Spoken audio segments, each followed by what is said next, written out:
सोचो एक दिन हम भी इस मिट्टी के नीचे होंगे। जब किसी को कब्र में उतारा जाता है उस वक्त 3 मर्तबा मिट्टी डाली जाती है और हर दफा एक खास दुआ पढ़ी जाती है।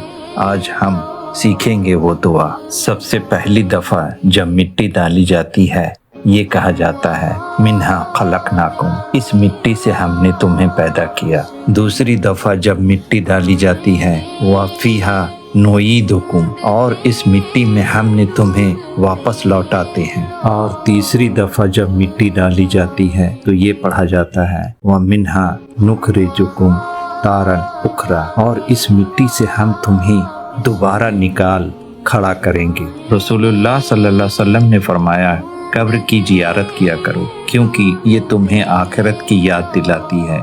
मसनद अहमद में दर्ज है। दोस्तों, कब्र और मौत की याद हमारे दिल को नर्म करती है।